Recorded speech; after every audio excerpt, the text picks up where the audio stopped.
Ketika mereka menerimanya, mereka bersungut-sungut kepada tuan itu, katanya. Mereka yang masuk terakhir ini hanya bekerja 1 jam. Dan engkau menyampaikan mereka dengan kami yang sehari suntuk bekerja berat dan menanggung panas terik matahari. Bapak, Ibu, saudara-saudari terkasih, kira-kira itulah yang kita lakukan seandainya kita bekerja kepada tuan tanah itu. Bersungut-sungut dan menuntut upah yang lebih tinggi. Dan memang tidak masuk dalam pikiran kita. Kenapa ya tuan tanah itu tega melakukan hal yang seperti itu? Memang benar, tuan tanah itu tidak melanggar kesepakatan. Memang benar tuan tanah itu bebas mempergunakan semua miliknya menurut kehendaknya. Dan memang benar tuan tanah itu murah hati. Tapi apakah tuan tanah itu tidak memikirkan perasaan pekerjanya yang sudah bekerja seharian? Memiliki rasa murah hati kepada orang yang tidak bekerja dan membiarkan orang itu bekerja 1 jam saja, tapi tidak bermurah hati kepada orang yang bekerja 12 jam itu. Saya pun pernah berada di posisi itu. Saya juga merasakan apa yang mereka rasakan. Saya juga pernah bekerja sebagai seorang guru. Saya digaji ya memang sesuai jam mengajar saya. Semakin banyak jam mengajar saya, maka semakin besar gaji yang saya terima. Dan memang itulah keadilan yang bisa manusia ciptakan untuk kita. Bekerja sesuai waktunya, semakin banyak dan semakin lama tahun kita bekerja, maka semakin besar gaji yang kita terima. Tapi keadilan Tuhan itu berbeda. Mau kita lama atau sebentar kita bekerja di ladang Tuhan, nilainya tetap sama. Dan kita tetap layak mendapatkan kemurah hatian Tuhan. Bapak Ibu membaca Injil ini, saya jadi melihat ke diri saya sendiri dan kawan-kawan saya semasa SMA. Saya melihat grup WA alumni SMA saya.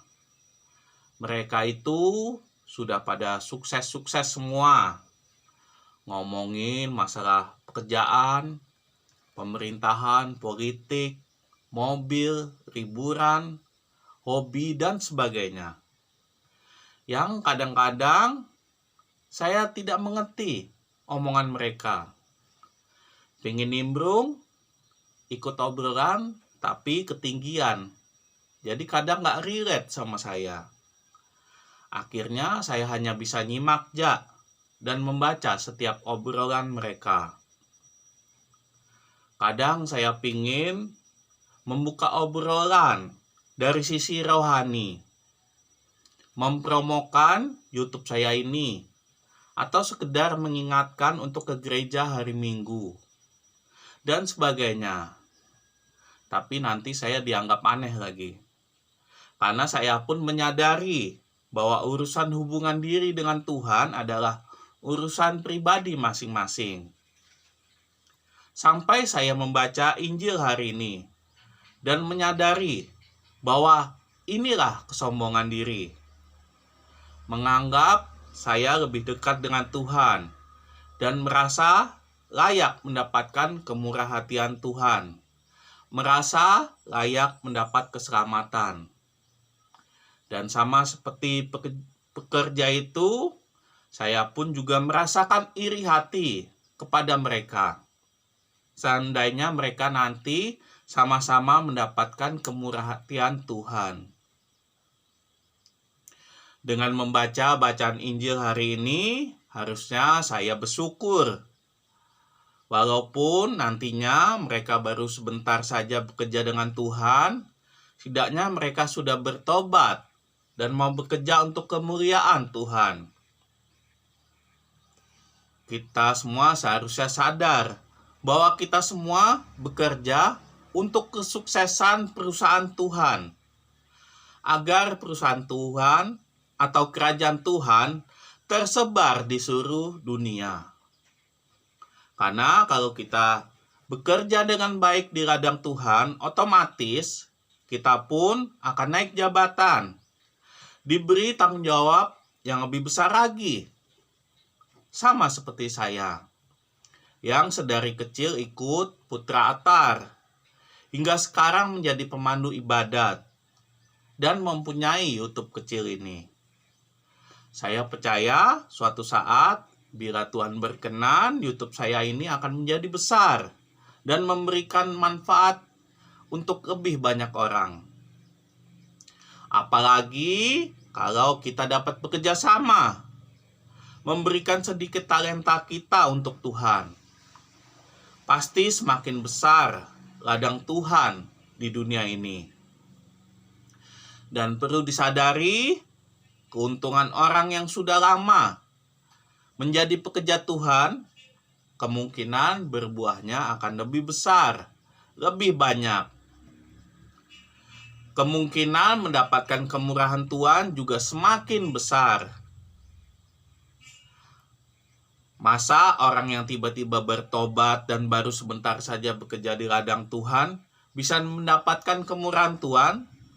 Kita yang sudah lama bekerja tidak mendapatkan kemurahan Tuhan, pasti akan mendapatkan kemurahan Tuhan juga. Saudara-saudari yang terkasih dalam Tuhan kita Yesus Kristus, keadilan Tuhan, kemurahhatian Tuhan, dan keselamatan Tuhan kadang memang tidak bisa kita tangkap secara akal sehat manusia. Karena itu semua memang hak prerogatif dari Tuhan sendiri. Yang bisa kita lakukan cuma mengusahakannya itu semua. Bekerja sebaik-baiknya untuk Tuhan. Tidak peduli seberapa lama kita bekerja, seberapa banyak kuantitas yang kita kerjakan. Yang penting apakah kerjaan kita itu berkualitas.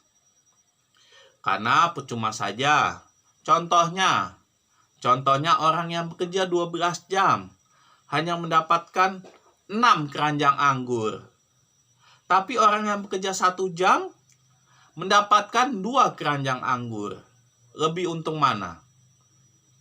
Lebih sayang mana Tuhan sama pekerjanya? Orang yang bekerja seharian atau orang yang bekerja 1 jam saja? Walaupun ya tadi itu tidak bisa dipungkiri, orang yang bekerja lama kemungkinan akan mendapatkan anggur yang lebih banyak dibandingkan orang yang kerjanya sedikit. Sekarang kita tinggal memilih. Kita mau menjadi orang yang bekerja lama, memulai pekerjaan dari sekarang, atau menundanya dahulu. Bekerja dengan Tuhan nanti-nanti aja deh. Memang kalau dipikir-pikir enak sih orang yang kerjanya sebentar, kerja 1 jam tapi mendapatkan upah yang sama. Tapi bayangkan resiko orang yang bekerja sebentar. Resikonya adalah tidak ditemukan. Akhirnya ya hanya jadi pengangguran, tidak mendapatkan upah sama sekali, dan semakin jauh dari pintu keselamatan. Maka dari itu, Bapak Ibu, saudara-saudari terkasih, marilah kita semua berlomba-lomba bekerja di ladangnya Tuhan. Marilah kita berusaha untuk ditemukan Tuhan dan dijadikan pekerjanya. Jangan mikirin upah dulu. Bekerja sebaik-baiknya dan berharap suatu saat nanti kita mendapat kemurahan hati Tuhan. Marilah kita hening sejenak, marilah kita merenung.